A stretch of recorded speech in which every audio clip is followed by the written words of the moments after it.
A very good evening to all. कैसे हैं my dear students. मैं आपकी होस्ट और दोस्त अलका दीक्षित लेकर आई हूँ आज आपके लिए कंप्यूटर ऑर्गेनाइजेशन एंड आर्किटेक्चर का एक नया टॉपिक जिसको बोलते हैं बस एंड मेमोरी ट्रांसफर। इम्पोर्टेंट है, पूछा जाता है। चलिए हम धीरे धीरे स्टडी करते हैं कि इस टॉपिक में हमारे क्वेश्चंस क्या बनेंगे और किस तरह से हम इस टॉपिक को स्टडी करते हैं। तो ये जो हमारा टॉपिक है वो मेनली हम कॉमन बस आर्किटेक्चर को लेकर यूज करते हैं। ठीक है, कॉमन बस है और उसमें क्या है, जो रजिस्टर्स हैं वो डेटा ट्रांसफर करेंगे। यानी कि रजिस्टर्स ने जैसे हमने पिछले कई टॉपिक्स में रजिस्टर्स के बारे में पढ़ा है, जैसे हमारे पास एक्यूमुलेटर होता है, प्रोग्राम काउंटर होता है, इंस्ट्रक्शन रजिस्टर होता है, डेटा रजिस्टर होता है। ठीक है, तो मल्टीपल रजिस्टर्स हैं, लेकिन उनकी आपस में कम्युनिकेशन कैसे होती है। अगर हमारे पास ये 4 बिट रजिस्टर है जिसको हमने बहुत छोटा सा एग्जांपल लेकर लिया है, लेकिन अगर यही रजिस्टर 8 बिट हो जाए, 16 बिट हो जाए, तो आप यहाँ देखेंगे कि यहाँ हमने किसी ना किसी तरह एक वायर के साथ इनको कनेक्ट किया। ये जो एरो दिख रहा है आपको वो लग रही है एक वायर, जिससे ये रजिस्टर्स जो हैं वो कम्युनिकेट करने की कोशिश कर रहे हैं। ठीक है, लेकिन यहाँ पर हम यूज कर रहे हैं मल्टीप्लेक्सर्स। क्या कर रहे हैं, मल्टीप्लेक्सर्स को यूज कर रहे हैं। ठीक है, तो हमने यूज करा है रजिस्टर ए। रजिस्टर ए जो है वो A0, A1, A2 and A3, यानी कि ये जो 4th बिट होगी वो होगी A3, यानी कि ये हो गया 4 बिट का रजिस्टर। लेकिन ये कौन सा है, रजिस्टर ए है। इसी तरह आपके पास आ जाता है रजिस्टर बी, जिसको हम B0, B1, B2 and B3 करेंगे, C0, C1, C2 and C3 करेंगे। इसी तरह रजिस्टर डी जो होगा उसकी जो 4 बिट्स होंगी वो होंगी आपकी D0, D1, D2 and D3। तो माय डियर स्टूडेंट्स, अब हमें चाहिए मल्टीप्लेक्सर्स। मल्टीप्लेक्सर्स हम यहाँ पर यूज करेंगे 4x1। 4x1 क्या हुआ, 4 मीन्स 4 इनपुट्स हैं और एक आउटपुट है। मक्स का काम तो यही है कि उसमें मैक्सिमम नंबर ऑफ इनपुट्स आती हैं और उससे एक ही आउटपुट जो है वो जनरेट होती है।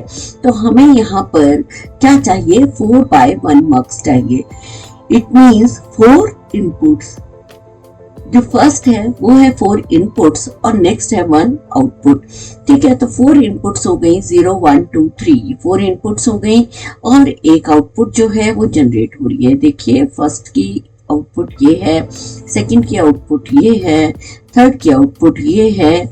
ठीक है, और 4th की आउटपुट ये है। अब इन सब के लिए हमें क्या करना है, यहाँ पर हम लेंगे सिलेक्शन लाइन। सिलेक्शन लाइंस कौन सी हैं, जो सिलेक्ट करेंगी कि ऑटोमेटिकली इनमें से कौन सा रजिस्टर सिलेक्ट होगा और किस मक्स के थ्रू हम किस तरह से आउटपुट को जनरेट करेंगे। ठीक है, तो इसको हमें समझने के लिए हम लेते हैं यहाँ पर सिलेक्शन लाइंस। ठीक है, आई होप आपको थोड़ा सा इंट्रोडक्टरी पार्ट जो है वो क्लियर हो गया है। चलिए साथ में थ्योरी को भी स्टडी करते हैं। तो यहाँ पर क्या है, a digital system composed of many registers. ठीक है, सिंपली बताया आपको कि यहाँ पर मल्टीपल रजिस्टर्स होते हैं जिसमें हमने 4 बिट के 4 रजिस्टर्स लिए हैं। अगर 8 बिट हो, 16 बिट हो, तो हमारे पास कितने सारे रजिस्टर्स हो जाएंगे।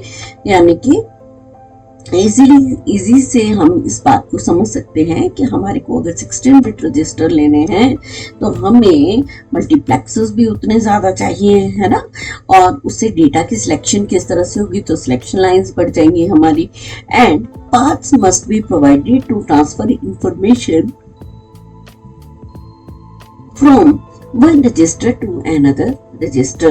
ठीक है, प्रोवाइड करनी है information from one register to another. So number of wires connecting all of the registers will be excessive if separate lines are used between each register and all other registers in the system. ठीक है, separate lines use करें हम between जो each resistor है उसको connect करने के लिए हम क्या कर रहे हैं, सेपरेट लाइंस यूज करेंगे। और and all other registers in the system, अगर ऐसा ही होगा तो जितने भी रजिस्टर्स हम यूज करेंगे उसके लिए हमें सेपरेट लाइंस यूज करनी पड़ेंगी। तो होगा क्या कि यहाँ पर हमारा जो हार्डवेयर है, चाहे हम वायर्स यूज कर रहे हैं, वो जो हार्डवेयर है उसकी कॉस्ट जो है वो इंक्रीज हो जाएगी। A bus structure, on the other hand, we can say is more efficient for transferring information between registers in a multi-register configuration system। ठीक है, तो हम यहाँ पर क्या करते हैं, efficient transferring data को यूज करने के लिए हम क्या करते हैं, बस स्ट्रक्चर का यूज करते हैं, कॉमन बस स्ट्रक्चर का यूज करेंगे, चाहे हमारे पास कितने भी मल्टीपल रजिस्टर्स हों। ठीक है, A bus consists of set of common lines। बस क्या करेंगे, set of common lines use करेंगे, one for each bit of the register through which binary information is transferred one at a time। एक information को transfer करने के लिए, एक बाइनरी वैल्यू को एक बाइट बिट वैल्यू को ट्रांसफर करने के लिए हम क्या करेंगे, को सेट ऑफ कॉमन लाइंस का यूज करेंगे। Control signal determine which register is selected by the bus during a particular register transfer। जब भी हमने कोई रजिस्टर से डेटा ट्रांसफर करना है तो हमें कौन सी कंट्रोल लाइन जो है वो सिलेक्ट होगी, तो कौन सा रजिस्टर ऑटोमेटिकली डेटा ट्रांसफर होगा और बस पे कौन सा डेटा जो है वो ट्रेवल होगा। ठीक है, अब bus system for 4 registers and it is constructed with the help of 4x1 mux. ठीक है, क्योंकि 4 रजिस्टर्स है तो हम यहाँ पर 4x1 को मक्स को यूज करेंगे। Okay, so each having 4 data inputs यानी कि 0 से लेकर 3, A0, A1, A2 and A3। इस तरह से हमने सिलेक्शन लाइंस मल्टीप्लेक्सेस में हमने डिफाइन किया है, A0, B0, C0, D0, है ना। एंड 2 सिलेक्शन इनपुट्स कौन सी है, S1 and S2। So we have used label to make it more convenient for you to understand the input output configuration of the bus system for more registers. अगर ज्यादा registers होंगे तो उस तरह से किस तरह से कॉन्फ़िगरेशन करेंगे हम। And for instance output 1 of the register A is connected to the input 0 of mux 1। ठीक है, अब हमें करना क्या है, for transfer of data between the register there must be a path और अ लिंक। अगर हम डाटा ट्रांसफर करेंगे हम तभी कर सकते हैं ना, ये तो वायर्ड मीडियम है, हम बस को यूज कर रहे हैं, तो हम यहाँ पर क्या यूज कर रहे हैं, एक पाथ को फॉलो करेंगे। A typical digital computer has many registers. आप सबको पता है, हमने बहुत सारे रजिस्टर्स पढ़े हैं, तो बहुत सारे रजिस्टर्स जो हैं वो ड्यूरिंग ट्रांसमिशन हम यूज करते हैं। एंड पाथ और links must be provided to transfer information from one register to another।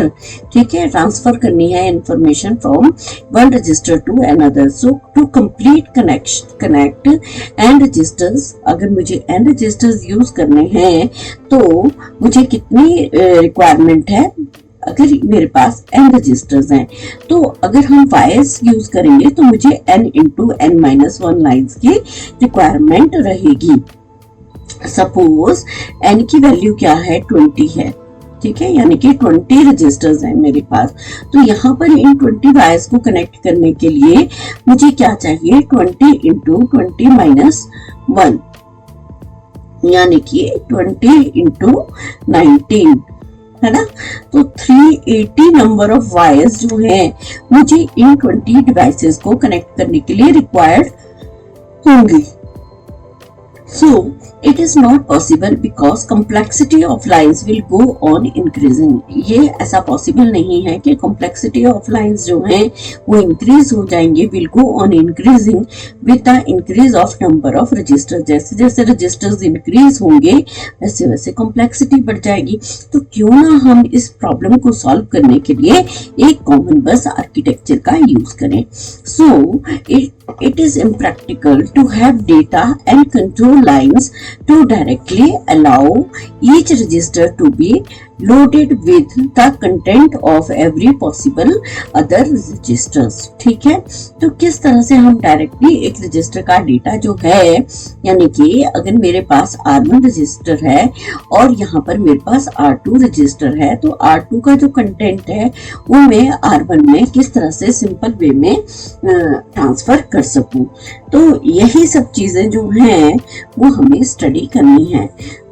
ठीक है, तो इसके लिए जो सबसे पहले है उसमें हमें क्या देखना है, तो my dear students, to completely connect n registers we need n into n minus 1 lines and its cost will be, अब cost तो नेचुरली अगर एक के लिए n की रिक्वायरमेंट पड़ेगी तो नंबर ऑफ रजिस्टर्स के लिए तो हम कॉम्प्लेक्सिटी एटलीस्ट कॉस्ट की जो निकाल रहे हैं, so it will be big O of n square.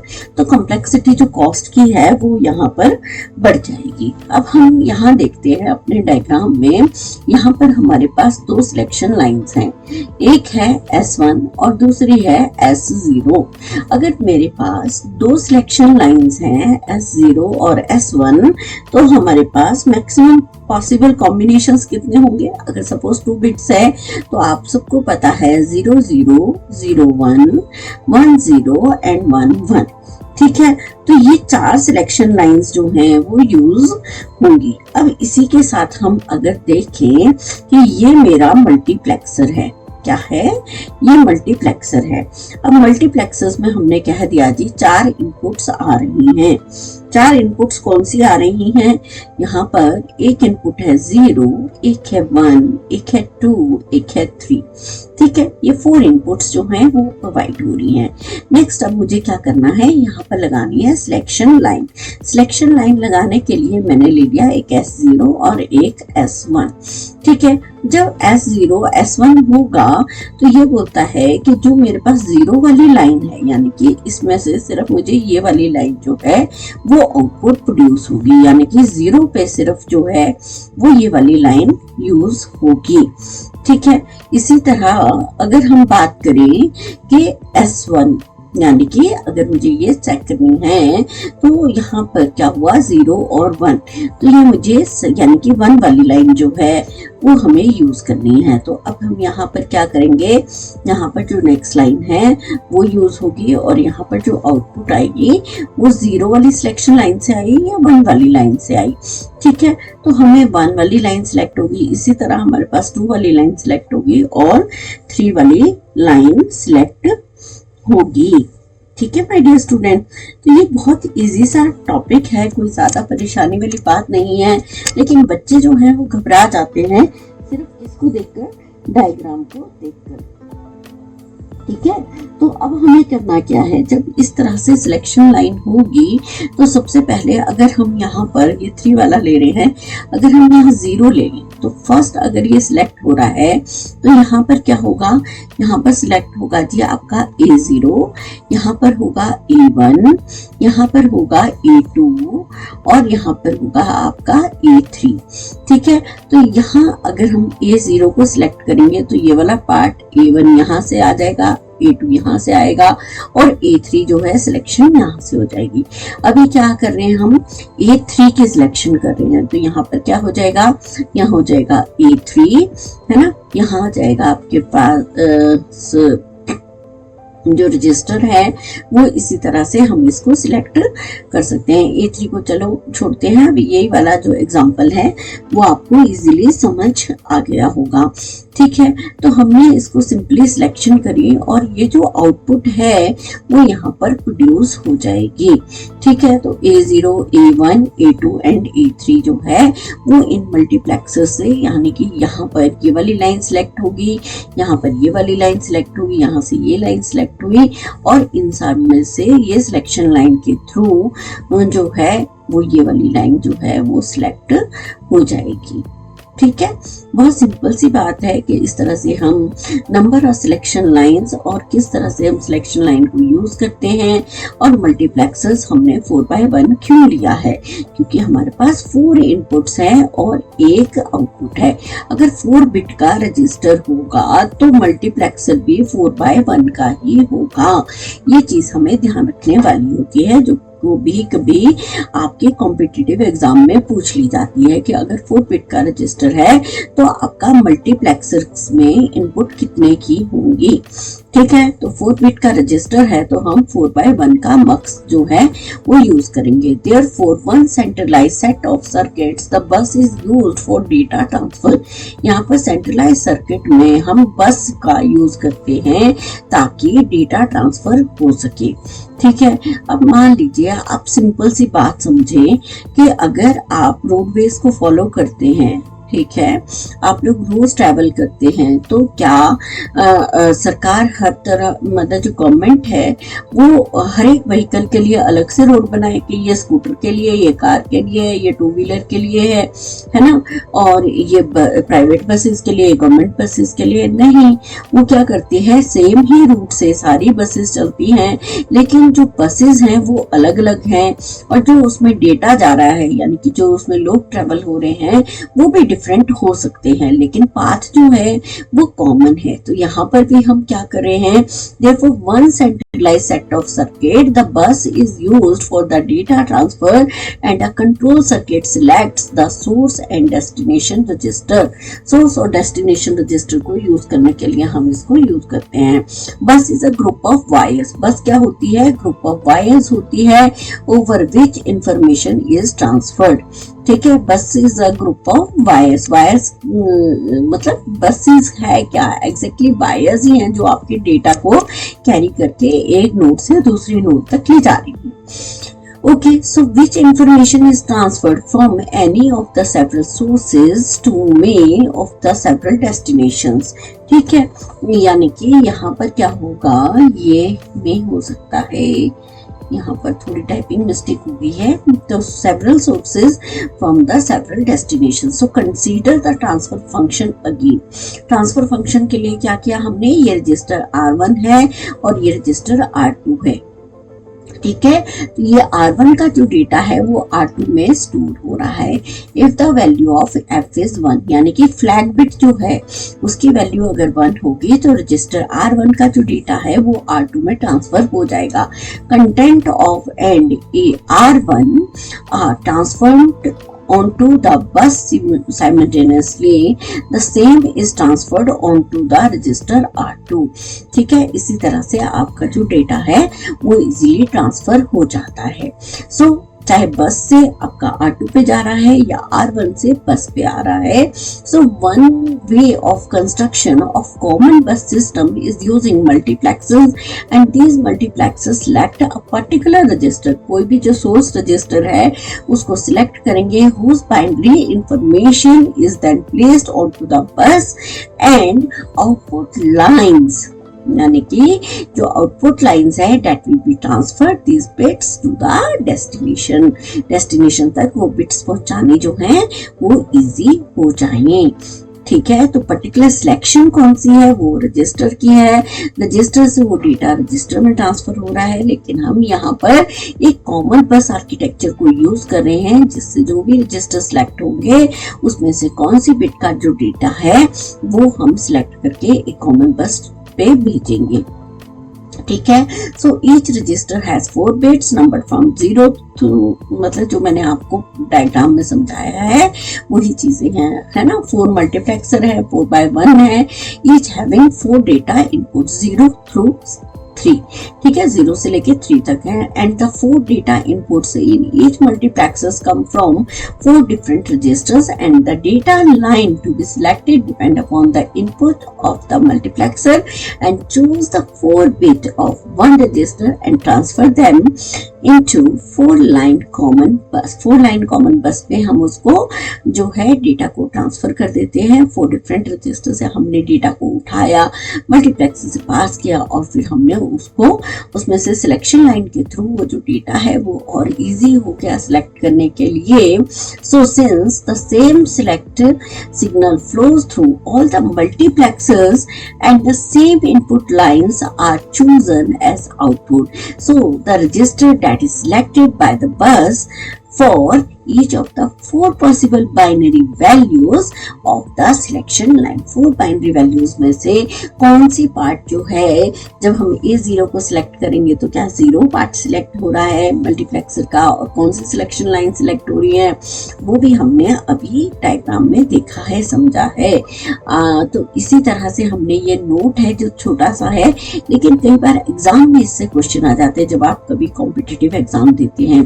The number of multiplexes needed to construct the bus is equal to the number of bits in each register. एक register में जितने, जैसे हमने कहा 4 बिट रजिस्टर है तो number of multiplexes कितने चाहिए होंगे, तो 4 ही मल्टीप्लेक्सेस चाहिए होंगे अगर 4 बिट का है।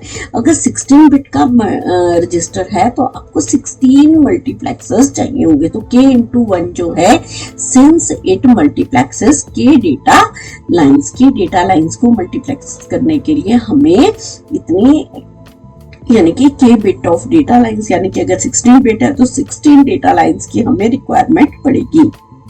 So for instance, a common bus for 8 registers of 16 bits each requires 16 multiplexers, one for each line in the bus, and each multiplexer must have the 8 data input lines, है ना। So and this selection 8 data input lines कैसे हो जाएंगी, क्योंकि आपके पास जो multiplexer है, अगर आपके पास आप उसको यूज करे हैं 2 की पावर 3, है ना, अगर हम 2 की पावर 3 यूज करें तो आपके पास 8 आ जाएगा। और 8 के लिए हमें पता है कि अगर मेरे पास सिलेक्शन लाइंस अगर हम यूज करेंगे तो वो क्या होगा, S0, S1 एंड S2, ये 3 सिलेक्शन लाइंस हो जाएंगी। तो इसमें पॉसिबल कॉम्बिनेशंस क्या हो जाएंगे, 0 0 0 0 0 1 0 1 0 0 1 1 1 0 0 1 0 1 एंड 1 1 0 एंड 1 1 1। तो इस तरह से मल्टीपल सिलेक्शन लाइंस में से आप क्या कर सकते हैं, ऑटोमेटिकली आपकी जो मैक्सिमम पॉसिबल जो है 8 लाइंस हो जाएंगे, जिसमें से आप 8 सिलेक्शन लाइंस में से कोई एक पार्ट जो है वो आप सिलेक्ट करेंगे। ठीक है। तो my dear students, I hope कि आपको ये लेक्चर पसंद आया होगा। अगर पसंद आया है, समझ आया है, और कोशिश मैंने पूरी की है कि आपको वो मेन कंसेप्ट्स बता सकूं जो एग्जाम्स में पूछा जाता है, एग्जैक्टली वही यूजीसी नेट, गेट, सेट वगैरह में या कहीं भी आप एंट्रेंस के एग्जाम्स देते हैं वहीं ये चीजें पूछी जाती है। कितना बिट का रजिस्टर है, बताइए जी, कितनी सिलेक्शन लाइन लगेगी, कितना मल्टीप्लेक्सर लगेगा, कितने बिट का मल्टीप्लेक्सर होगा। ठीक है, तो वो सारी चीजें, कितने बाय कितने का मल्टीप्लेक्सर होंगे, कितने लगेंगे, ये सब चीजें पूछी जाती हैं जो आपको आनी चाहिए। सो अगर आपको लेक्चर पसंद आ रहा है तो प्लीज लाइक कीजिए, शेयर कीजिए, सब्सक्राइब कीजिए एंड कमेंट जरूर कीजिए कि आपको लेक्चर कैसा लगा। Thank you, thanks a lot.